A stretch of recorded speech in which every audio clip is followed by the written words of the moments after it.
Hey guys, Peter Steele here, back with another video, and that's right, we're playing No Step Back. Paradox has graciously decided to sponsor this video, which is a little odd because I was gonna make it anyway. Thank you, Paradox. Now, a little bit of a heads up, this is done on a preview copy of No Step Back, so not everything will be exactly the same as release, and there will probably be some bugs you'll see. Don't worry about it, this is just a really early build of the DLC. That said, let's get right into it. January 36, and today we will be playing as the Soviet Union, at least for a little while. What are we going to be doing today? How about we try one of the more interesting challenges coming with No Step Back? We're going to win the Second Russian Civil War as the Whites. That's right, Iron Man mode on, historical AI focus is on. Let's go, let's get rid of Stalin. There we go. Beautiful, beautiful. I know what you guys have been thinking. How about that focus tree? Here we go. That is a heckin' chunker, a massive, massive beast. I'm not gonna go over it in detail today, but let's just check this baby out. Left, we have a bunch of industry focuses, and they get locked the moment you go to war with a major power, which is interesting. Then we have airplanes and their associated bonuses. The same for the Navy, a bunch of bonuses. Army has a bunch of bonuses to both the army itself, which does start with a pretty nasty national spirit, and the PCDI. This has a bunch of bonuses to research and some free forts. And then we come to the meat and potatoes of this tree, the absolutely massive political branch. Over on the left, we have the communists with Stalin, Trotsky, and Bukharin, each with their respective paths, Stalin being the historically accurate one. A couple of shared branches for all the communists addressing internal affairs and external affairs, such as war goals. Everybody likes war goals. And then we get to the one we've been waiting for, beaten but not defeated. This is the White Path. On the left, we prepare for the Civil War. On the right, we start rebuilding the country and the Orthodox Church, with the final choice between Romanovs or the Brown Party. Now today we will be going for the Romanovs. Let's start by organizing the military. The Soviet army is still pretty massive. And one of the first things you'll notice is, let me grab all these NKVD divisions. They're locked. They cannot be deleted, and the template cannot be changed. So these guys are, yeah, they're pretty much locked into place until Stalin has done his thing. You have decided to select the center. The NKVD is pretty loyal to Mr. Stalin. So we're kind of stuck with these divisions. We'll leave them as they are. And we've got a bunch of infantry. I like to organize these into a couple of armies. Got our rapid units such as tanks, got mountaineers. On the whole, the army is not that much different from what you would be getting without No Step Back. Mostly it's just the NKVD being locked. And I just tend to get rid of the cavalry, to be honest. I'd much rather have the equipment than the horribly under-equipped cavalry divisions. Now today, we will not be going for any achievements. There's a very long list of new achievements here, and I am very interested in the Romanovs' last laugh. I am working on a guide, in fact, but the current build I have access to makes that a little bit difficult. Like I said, it's a preview copy. It has some bugs in it, and it will probably be a little different from release. So when a stable release version is out, I'm going to start working on guides for you guys. That said, the Civil War should still be relatively easy to win if you follow the steps in this video. As for the Navy, it's not very important. I just like to build it because, well, ships are cool. And remember, don't deploy everything you make in the Black Seas fleet, because that stuff is gonna get stuck there until you conquer Turkey. Now, as for construction, I like to start on the other side here. Chita. Why Chita? This will be our capital as the White Army, at least for a while. And I like to follow that up with, look at this beauty. Let me just go into supply map mode so you can really see that. I like to follow that up with some upgrades to the Trans-Siberian Railway. You can see that here, that white line here. Oh, beautiful. That is the railway, and this is the beauty of the railway system. Look at those trains, lovely. As you can see here, there's a bunch of yellow dots here. Those crates, those are supply hubs. Supply hubs provide supply, obviously, to the troops in the field. Every supply hub has a certain range to it. As you can see when I mouse over the motorization level, here you can see the range that the hub can supply, with the lightly marked areas are just out of range. I set them to motorized. the range increases. And when I set them to fully motorized, so 2 trucks, 2 clicks, that means they can provide the maximum amount of supply in the maximum range. Now, where do railways come in? All supply flows to these hubs from a railway, and the amount of supply a hub receives depends on the level of the railway. Without a railway, there is no supply except for maybe a little bit of local supply from victory points. Why does this matter for us? Well, you'll see when we start playing, supply is incredibly important moving forward. And while our rebellion starts all the way over in the east, you can already see supply here is a little, supply is gonna be a little tight. And for that reason, with Chita being our future capital and source of our future supply, we're gonna need to prepare the railways for our future advances. What I like to do is make the railway from Chita, that province here, level 3, all the way along here until we get to the province of Novosibirsk. My goal usually is to make sure we control everything between Novosibirsk and Chita, just to give us a good head start and to make sure we actually have control of the Trans-Siberian Railway. Very important. And the way we upgrade those railways is to simply select railways, look at the map, at the number here on the railway, click that, and you'll add levels to it. If you want to draw a new railway, which is entirely possible, if you know, for instance, you want to wage a campaign in northern Siberia for God knows what reason, you want to build an extra supply hub up there, like so, click on the map, and then you're going to want to connect that supply hub to the railway network, find a hub close by, and just drag across the map to that new railway hub, and click. There we go. Now we have a railway hooked up, ready to go. Personally, I don't think it's worth it to do that in Siberia. If there's only one railway, there's only one axis of advance. Let's keep it simple and just upgrade the one here. Next up, research. Nothing fancy here. Industry, obviously, construction, and engineering. You'll notice that there are no more doctrines here. Those have been moved. And tanks. This looks a lot different. We'll have to research individual chassis, heavy, light, medium, engines, armor. And you'll notice there's also no armaments in here. That is because all the armaments have been moved to the artillery tab. If you want to make AA tanks, research anti-air. Regular tanks and howitzers come from the artillery. High velocity cannons, those armor-piercing babies, come from the anti-tank branch. Plus, anti-tank now also provides direct bonuses to tank destroyer variants, so that's cool. Probably something you won't want to ignore forever now. Up here, that new button, Officer Corps. This is where all the army-related stuff is hiding. Not only can you see all the bonuses your Army, Navy, and Air Force have, nice and organized here, but each of these 3 buttons is where the doctrines for land, Navy,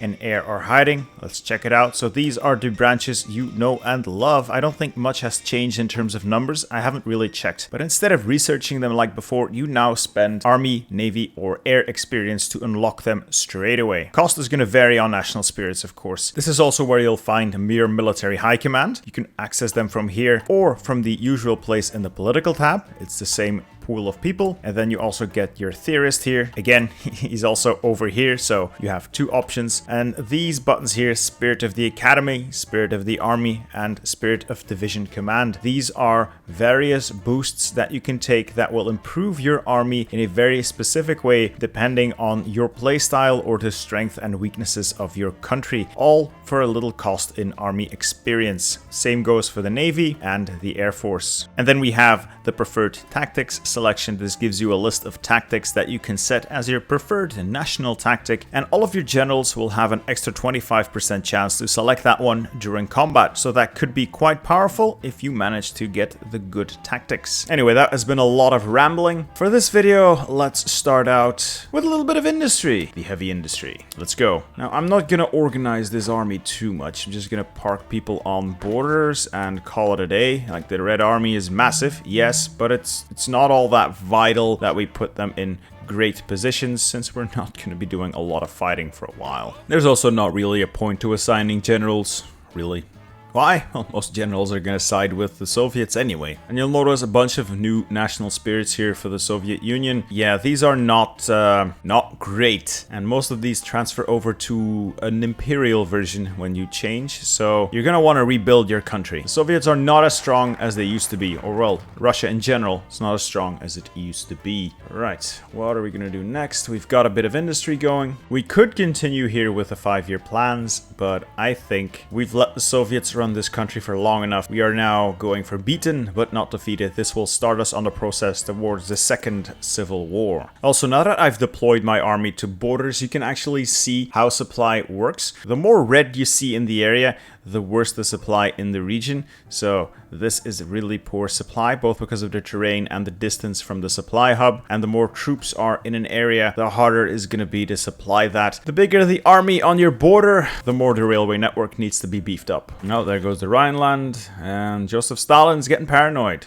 Okay. And he's right to be paranoid, because we will unify the exiles against him. Now this branch between unification of the exiles and the Hans Du prepares you for the Second Russian Civil War by giving you a bunch of bonuses. You're going to need to balance these. Are you going to take all of them to come out really strong, or are you going to skip a couple to be able to go to that civil war faster but have a harder time doing it? It's going to be a balance that you'll need to strike. I prefer to be a little quicker about it, because we need to rebuild that country once we're done, because Germany is still gonna come for us. I like to skip a couple of these. Okay, Turkey, simply mobilize the armed forces. They'll always back down on historical. There we go. Free war support. Yay. Speaking of war, let's set up our secret headquarters in Chita, and we'll be constantly balancing this political paranoia. Stalin is going to get really paranoid over time through events and just a random daily tick. If it goes over 25, he's gonna purge people. If it goes over 75, he's gonna purge a lot of people. And if he goes over 90, well, that means he's gonna find out about our plans, and he is going to start the war before we're ready. Not an ideal situation. There we go. Unification of the exiles done. You can see now what Stalin's doing in terms of his focus path. He's working on the Stalin constitution and ensuring the loyalty of a general. This is pretty much the same as the Spanish Civil War, where you can see what path the AI is taking. Gives you a little bit of a chance to prepare for what is happening. While we are here, let's also ramp up the partial mobilization. Can't get war economy so easy now, since we are lacking war support, which is a shame, but it is what it is. Let's continue on the focus tree. I like to take national unification and then rush embrace the Black Hundreds. National unification gives us a couple of military factories at the start, plus some popularity of non-aligned and the Brown Party. Embrace the Black Hundreds gives us on-map decisions to infiltrate states, giving them to us at the start of the Civil War. We want to get that early so we can take as much land as possible. It's going to be difficult enough as it is. Dispersed or concentrated? I never really know which one it is. Let's make it concentrated. You can see here we now have the option to offer Vladivostok to Japan. In exchange for Vladivostok, Japan will send us volunteers. Don't want that. We can give them Sakhalin. In exchange, they will give us guns. Don't want that. Or we can sell the oil in Baku to the Germans in exchange for them building military factories for us and giving us guns and tanks. Again, don't want that. We'll not be giving away our country. Another thing that will happen is a bunch of these events. Several random events like this will pop up where Stalin is getting paranoid, and in response he is screwing up the army, the navy, the air force, the cabinet. Pretty much the entire country is victim of purges, giving you bad national spirits for about a year. But in exchange, political paranoia goes down and support of the branch that he's screwing with goes up for us, which means he's pissing people off, and those people are now more willing to support us. If you're going for the White Party, and even if you're going for the Communist Party, pretty much just pick the top option. The bottom option just makes Stalin more paranoid and costs political power. Usually not a great idea. And if you want to have some manual control over Stalin's paranoia, you can forge some production reports to make the man happy in exchange for some political power and consumer goods. You can take his paranoia down by 20 once every 180 days. I'd reserve this one for a desperate situation where you're close to 90 and almost ready. Right, let's embrace the Black Hundreds, then we can start increasing our control of the country. You can see here outlined on the map in orange, that is the territory we will take at the start of the Civil War. Right now, we're not getting a lot, so we need more land. Let's start research on some tanks here. I very much want to make some medium tanks. We'll probably not get to use them for the Civil War, but hey, I like tanks. There goes the Spanish Civil War. We might as well send someone to Spain, otherwise we'll just be sitting there looking at focuses. I'm gonna send some volunteers there. Don't expect much to happen though, but hey, might give Spain a fighting chance. Alright, we've embraced the Black Hundreds. Let's check out the map. And much like in the Spanish Civil War, we can now start fighting over influence over states. You know, I want to send volunteers, but they will not accept my volunteers. Alright, interesting. Okay, Spain, guess we're not helping you out then. Alright, let's continue down this path then. What I'd like to pick up next is covert operations. It gives us some decisions to deflect attention from Stalin, mostly towards his own army. That is going to boost army popularity for the rebellion, and we're going to need a little bit more army support support than we currently have. Plus, it ensures he doesn't find out about us too soon. Let's also forge some production reports. Keep Stalin happy for as long as possible. And start work on taking as much land as possible. Work your way down to Vladivostok first, then work your way along the Trans-Siberian Railway towards Novosibirsk, and once you have all that under control, you can take some stuff in northern Siberia just to make the front line a little cleaner and shorter. Now, these on-map decisions take about 14 days, so you want to take every single one of them as soon as you can to get as much land as possible. Be aware though that every time you click this button, Stalin's paranoia goes up by a little bit, so you don't want the man to be too angry. And when you see his paranoia go up, like now he's already at 50, you want to take some measures to counteract that. Fortunately, we have just done covert operations, giving us the option to frame some people and deflect Stalin's attention. Let's start by framing an army officer, and if we need to, we'll frame an admiral later. Not only is that going to make Stalin purge one of his loyal generals, it's going to make his paranoia go down, and it's also going to increase army support for the revolution. Now, let's continue down. I like to muster the old guard. This gives us a couple of units at the start of the civil war. Always need more units. Yes, Stalin, purge your loyal generals. There is no place in the army for such men. Next up, an admiral. Bye-bye. There is no place in the navy for such men. Now, this does hurt the military. Fortunately for us, we don't get to control any of that military once the war kicks off, so every soldier we purge now is one we don't have to fight. Ah, there we go. Stalin's very paranoid. First Moscow trial. And this is where he starts yeeting a lot of his advisors. Bye-bye, bye-bye. We now control the far east. I tend to ignore Sakhalin. There's nothing there. And this is where I start work towards Novosibirsk. I'm really curious why Spain wouldn't want my volunteers. Pretty unfortunate. All right, the railway is being finished. Let's build up a couple of military factories in this region as well. Since we're going to be holding on to Vladivostok, might as well upgrade that factory,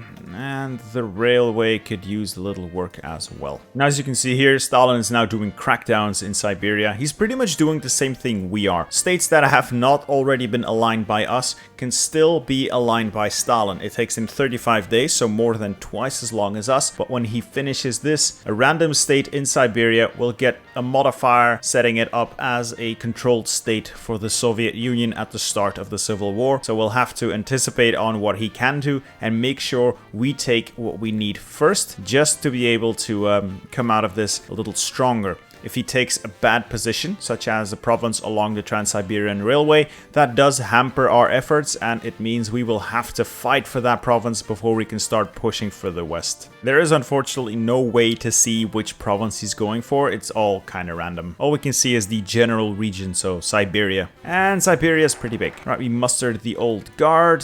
Now to move on, I very much like to get the South Manchuria Railway. It is vital, it's super duper important. However, it's going to increase his paranoia by a bit, and it's already getting up there, so let's instead pick something else. The True Tsars is a good one, Semyonov is a good one, Tolkachi and South Manchuria Railways, both vital.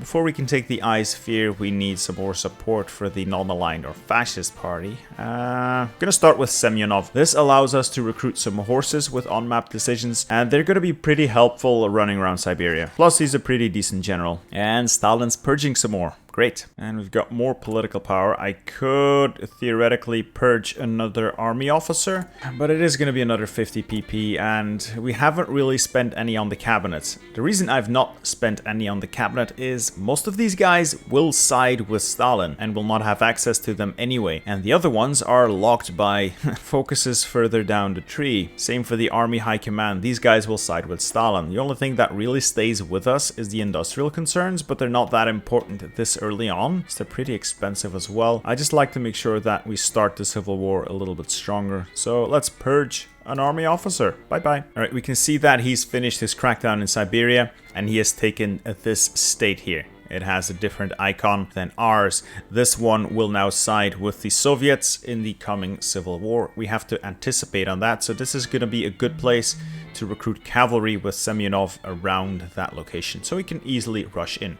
Fortunately, he didn't take anything along the Trans-Siberian Railway, so he can keep going. And there goes another general accused of treason. Bye-bye. We already have a quarter of the army supporting us. That's good. We've approached Semyonov, and as a result, we can now recruit cavalry divisions at the expense of command power and a little bit of political paranoia. I like to take these decisions only around provinces that Stalin controls, so we can use cavalry to quickly mop that area up while the regular forces move towards the actual front lines. Also, don't overdo it with the cavalry. Again, this takes political paranoia. You don't want this to get too high, because if he starts the war before we're ready, we're going to be in a very bad spot. All right, I'm going to take Tolkachi now because his political paranoia is still pretty high. After that, we'll take either the South Manchuria Railway or the True Tsars. Going to depend on paranoia, really. And we've reached Novosibirsk.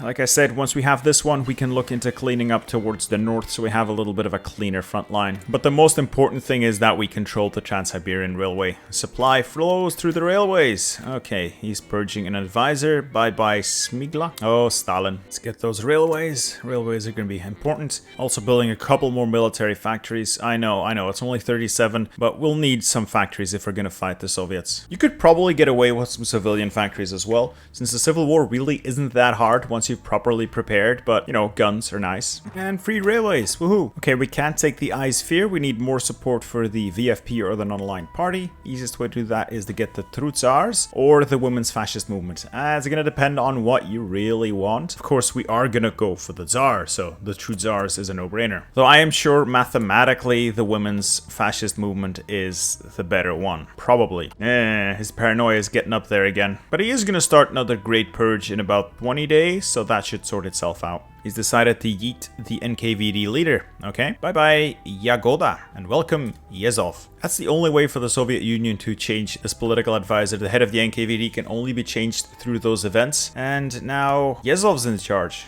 Okay. A few moments later. Alright, that is the True Tsars done, and we can now take the I-Sphere. The ones I'm skipping are organized wreckers. It's cool, but a lot of paranoia and not that useful. And the Fascist Youth Union, all this does is give you a couple of motorized units, and we're going to be short on oil anyway. Don't need that. Next up, the I-Sphere. This prepares us with some fresh units to rise up against the communists. And then the Hands Do. This starts the Civil War on our initiative, and it gives us another boost of support in the army and the general population. We are getting closer to our goal. And another purge. Bye-bye. So far, we've got like 36% of the army supporting us already, so this is not gonna be as tough as I had feared, but I am looking forward to it either way. Now, with all those preparations done, it's time for the Hands Do. We will start the Second Russian Civil War in 35 days. That should give us enough time to get 2 more provinces under our control. So I'm just gonna get Kamchatka, and that will lock out the entire west under,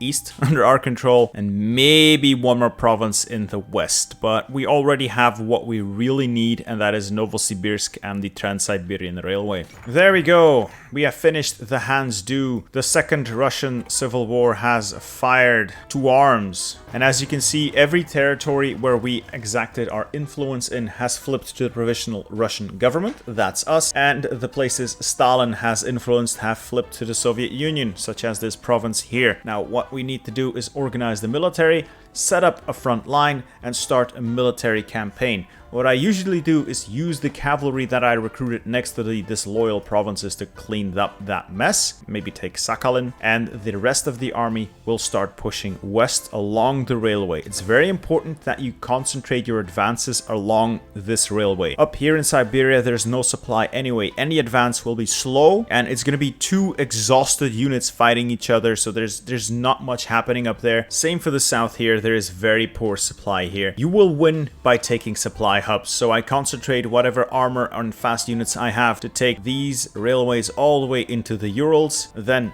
cut south towards this province here, and then drive along the railway into the different Stan republics down here. That way we'll be able to cut off the supply of all Soviet troops in this area, and allows us to keep a nice clean front line, because this is going to be very, very long. I am pleasantly surprised by the amount of divisions that decided to side with us, though. This is going to be really easy. Well, maybe not really easy, but easier than I had feared. So we got 5 cavalry divisions, 6 armor divisions, and a truck. Yep, and about 44 infantry units. All right, we can work with that. Let's put the infantry on the front line, give them an order. As for generals, we don't really have generals. All we get is field marshals. I'm not sure if this is intended or if this is another result of playing a preview copy. I like to hire actual generals, though.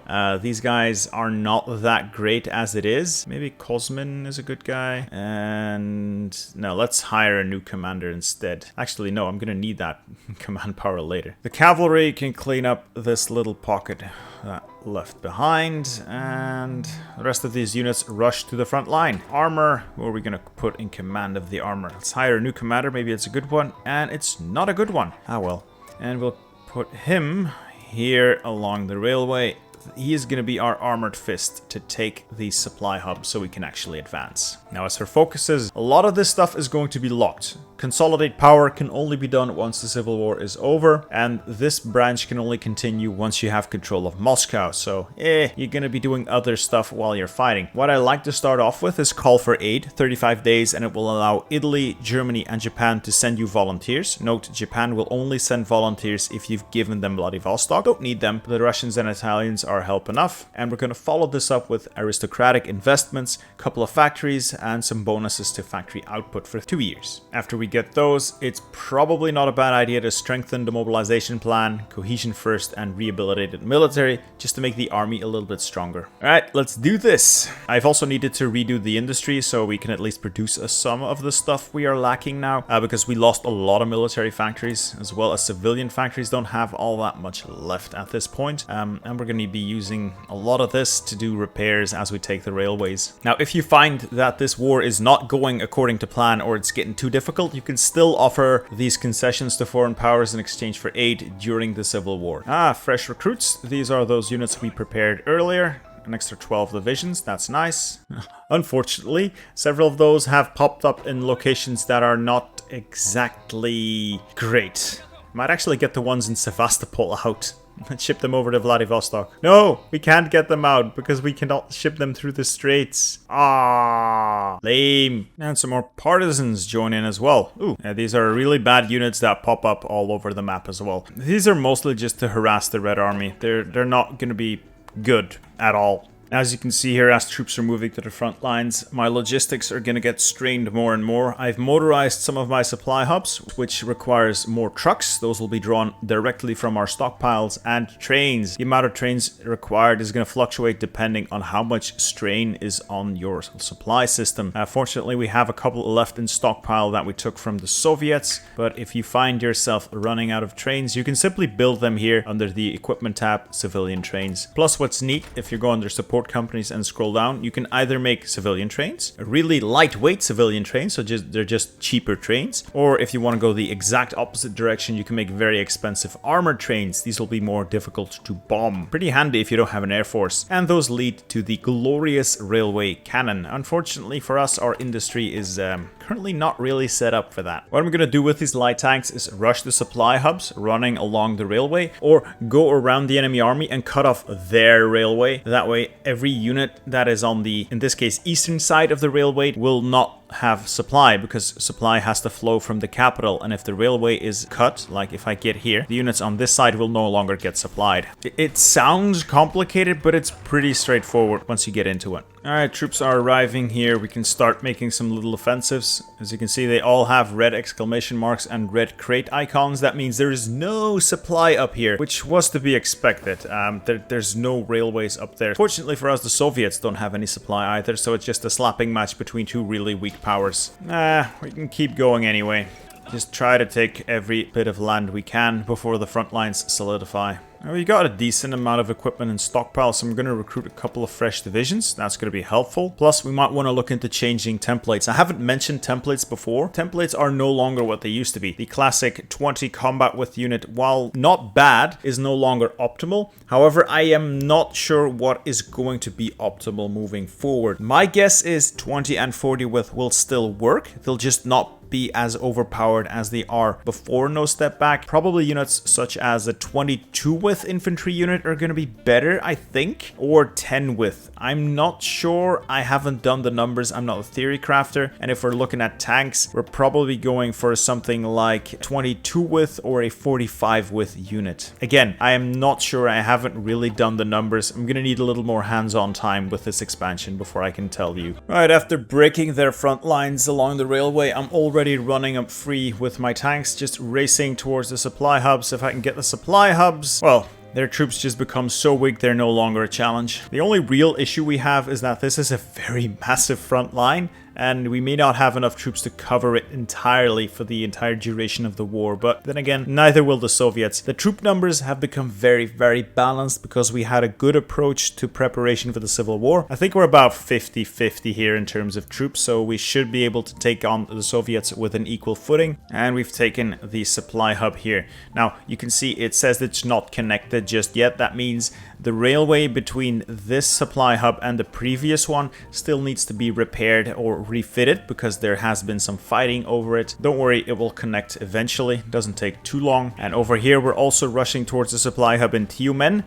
The danger here is that even if we take it, we still need to control the entire railway leading back to our capital. So any units squatting on that might threaten our supply. So it's important that we control the railways and keep those lines of supply open. You can see me clicking on these railway hubs to motorize them. That increases their range. An easier way to do that is just to select the army or the field marshal that you have operating in the region and just go up here and click this, the priority. This will make the supply hubs automatically motorize in the region in case these troops find themselves out of supply or out of range of a supply hub. That's a really early total collapse of the Red Army simply because they did not managed to take the right supply lines. We did. Supply is going to be incredibly important in No Step Back. A couple of these events. Very cool.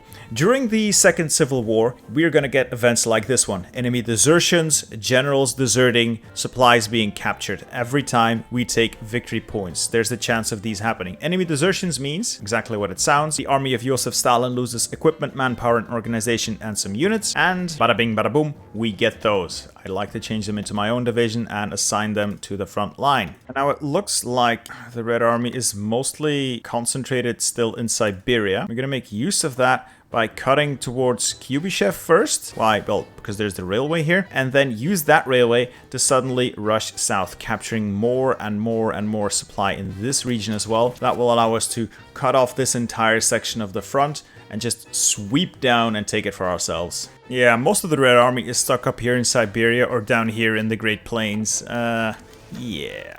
20 minutes later. God, this light tank is just running freely along the railway. I think I could truck this thing to Moscow, if I'm honest. But let's stay slightly strategic at least and capture more railways, more supply hubs. Make the Soviets weaker and weaker. And by taking Kubyshev, none of the Soviet troops here in the south are getting any supply, except for what is in the local supply. So with a few strategic strikes, you can really cripple enemy front lines. I've also deleted most of the cavalry units because we cleaned that area up. And once we've mopped up Sakhalin, I'm going to delete this last one as well. Mostly because the templates are really trash. And yeah, I'd rather just have the guns from my actual troops doing the fighting. There is a lot of fighting going on right now. Oh, great. We've actually cut the Soviet front in half already. That's fine. Another one of those cool events.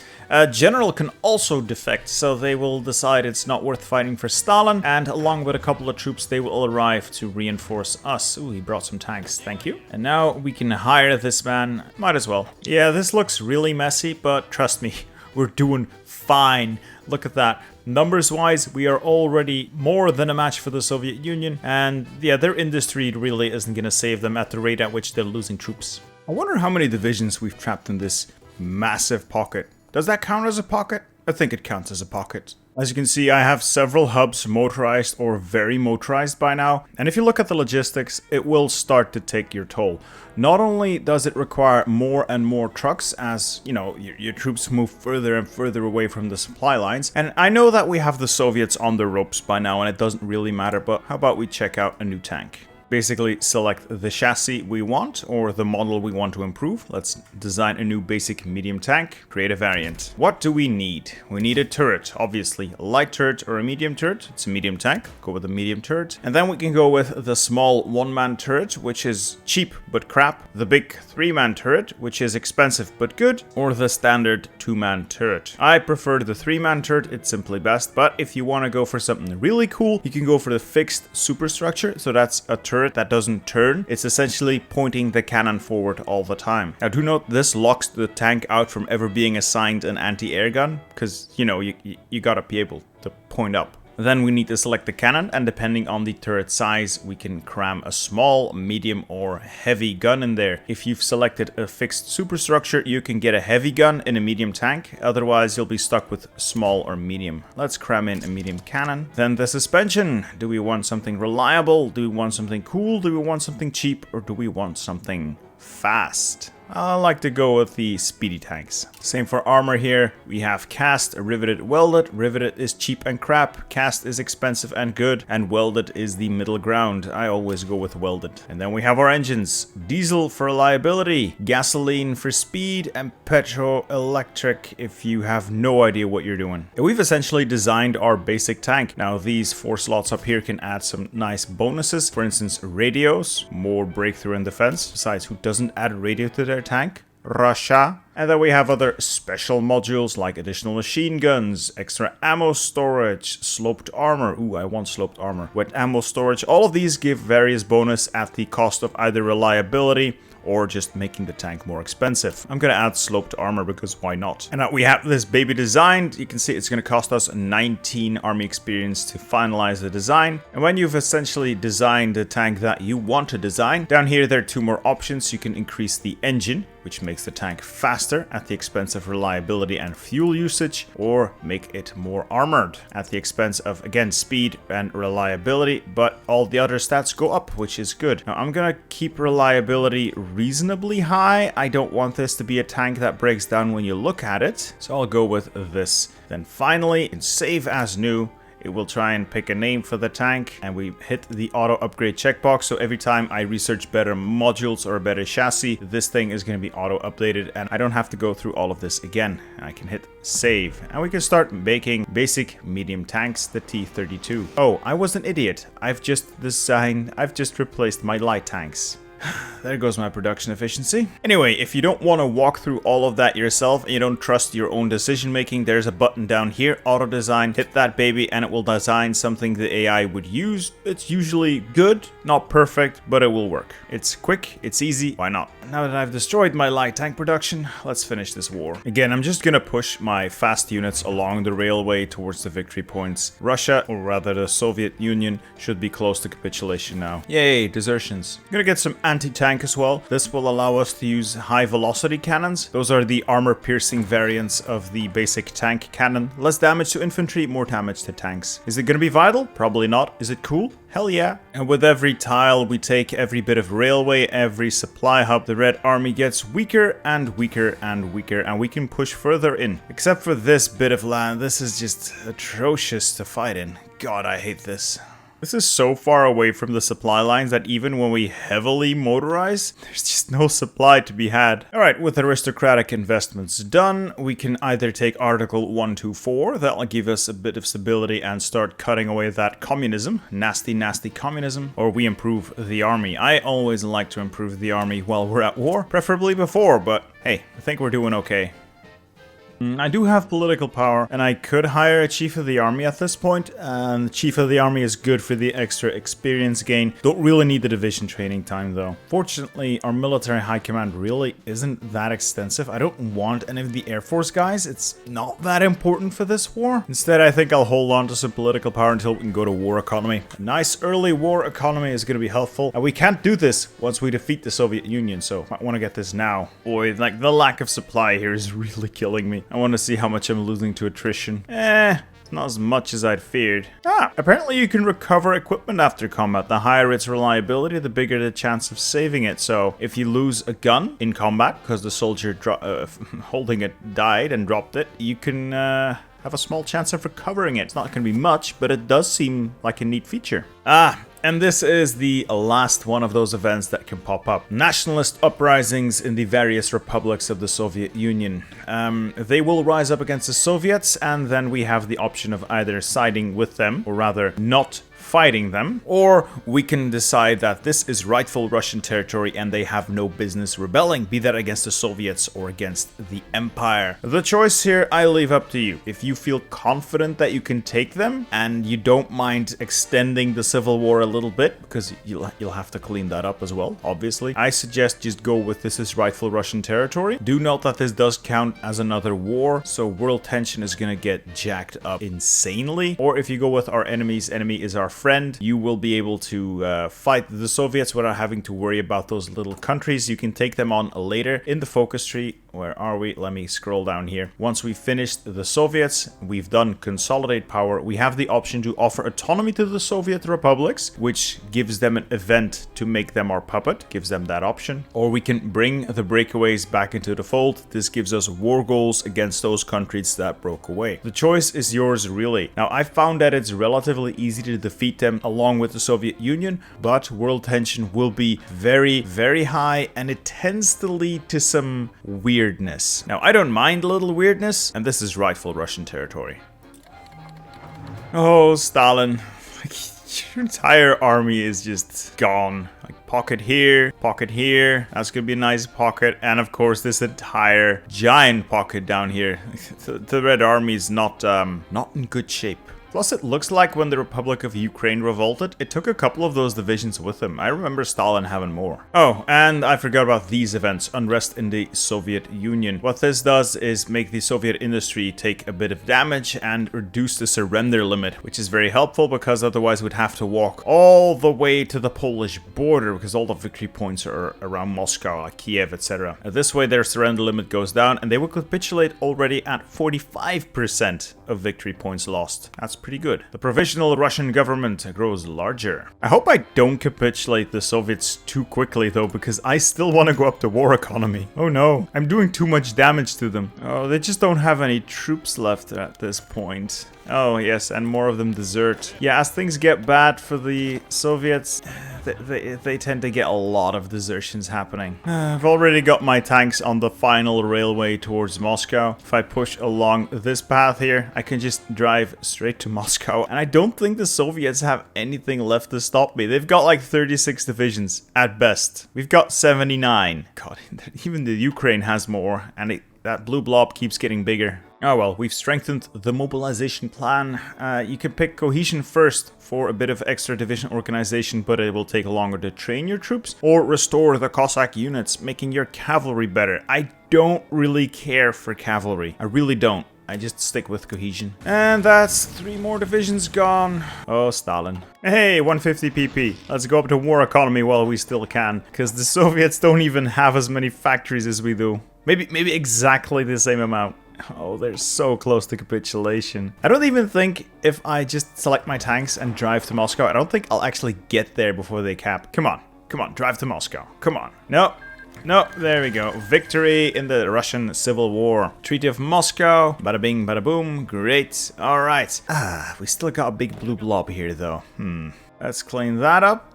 And if those are out of the way, we should be good. Of course, we now suddenly have an industry once again. Start making some tanks. Good tanks. You know, all in all, this really is not that difficult if you just stick to a few basic strategies. And the main one of that is fight along the supply lines. Take the supply lines and the AI crumbles. Of course, any army would crumble without supply line. Alright, I could rehabilitate the military, but let's just consolidate power first. This gives us a nice boost of stability, and it leads to rebuilding the nation. We kind of need to rebuild the nation. And some more cool events, we can change our capital. We are currently still located in Chita. That's not exactly the best place. We can either move the capital back to Moscow, which is a logical place to keep it. We can move it to Vladivostok. That's quite a long ways off. I don't think that's great. Or we can move it to St. Petersburg, the old capital of the empire. You can pick whatever you like, just keep in mind that all supply flows from the capital. So if you pick Chita or Vladivostok, your supply line is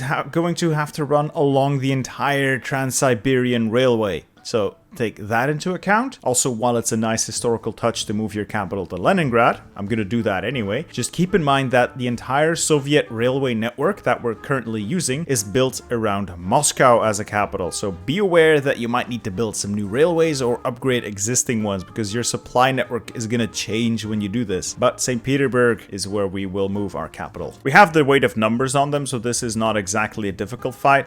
But the same principle applies, fight along the railways, though in Western Russia it's much less of an issue because the supply hubs are much closer together. Volgograd, no. Tsaritsyn it was, Tsaritsyn it should be. I like that they added this touch, just renaming cities, because it doesn't make sense to have a Stalingrad if you just fought a civil war to get rid of Stalin. And with power consolidated, we could handle the Soviet republics if we weren't already, or we can rebuild the nation. However, we need to be at peace before we can take that, so how about we do Article 124, opiate for the masses. A little bit of stability never hurt anyone. Running my tanks along these railways, they move so fast. It's so easy to get pockets this way. And there goes Ukraine. Downside is we actually have to, have to manually annex them, so that does add a bit to the world tension. And you can see this was just Ukraine, so the world tension generated was not disastrous, but if you have the Ukraine pop up and like 4 or 5 of these different republics pop up, because a lot of them can. I think there's 4 in the Caucasus already. Then there's another 4 down here in the Great Plains that can pop up. And then there's Belarus, there's the Ukraine, there's Crimea. There's even Karelia that can pop up during the Civil War. So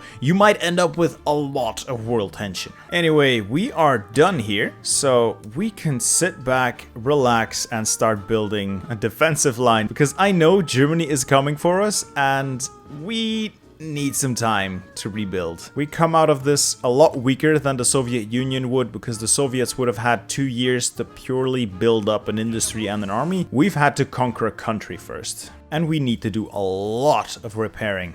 A whole lot of repairing. Now, if we're going to hold this line, the Dnieper line, we are going to need to prepare. In ye olden days, it was enough to just sit on this side of the river and you'd be fine. Now let's check out the supply map mode and you'll see quickly that it will not be fine unless we make some changes. 1. The area near Crimea is going to be out of supply, so we need to beef up this railway. Plus we'll need a new supply hub because this province here has the supply hub on the wrong side of the river. So we'll have to move that one. Probably somewhere near Zaporozhye here so we can supply these troops. Plus we'll need to add a new section of railway somewhere along here, because it's not going to be connected otherwise. Then around Kiev, we need to move the supply hub to the other side, because again, it's on the wrong side of the river. And around the Vitebsk gate, we need to relocate the railway here, because otherwise the railway is going to be cut. So we have a little bit of work cut out for us. Also up here next to the Latvian border, unless you're planning to invade Latvia, you're going to have to add another supply hub here, because these guys are constantly going to be out of supply. Now let's start by preparing. I plan to hold this line, so let's just add a couple of supply hubs behind the river on the right side. Plus we'll need to jack up all of these railways to like at least level 3, maybe even level 4. Not to mention we still need to build a bunch of factories. Yeah, Russia really not as powerful as it should be after a civil war like this, which makes sense. You've just killed half your country. 2 hours later. And we have reconvened the Zemsky Sobor, and Vladimir III can return as Tsar of the people. The Grand Duke Vladimir Kirillovich was crowned Tsar Vladimir I. Glorious. And there we go. Tsar Vladimir III is now in charge of Russia. We are a nice green color, much better than that ugly red. And all that's left now is to pick a side. The Romanov Reconstruction for that pure monarchist rush, leading to some options to reclaim old lands. Or we dismantle the Zemsky Sobor and we go pure fascist. Maybe we can side with Germany and cause havoc in the world. And down here in the middle, the Third Rome, the meme option, we can just put our patriarch in charge of the country and become the Third Rome. I want to try this at some point, just not today. But the purpose of this video was to show you the Second Russian Civil War and a restored empire. I think we've done that. Don't worry, I have plenty more videos coming where we go deeper into all the mechanics plus all the achievements. So stay tuned for those. And if you like this video, leave a like, consider subscribing and hit that bell icon to be notified whenever I upload more content. And check out my link down in the description below to get No Step Back yourself. It's here, you'll love it, I guarantee it. Anyway, this is Bitter Steel, I'm out.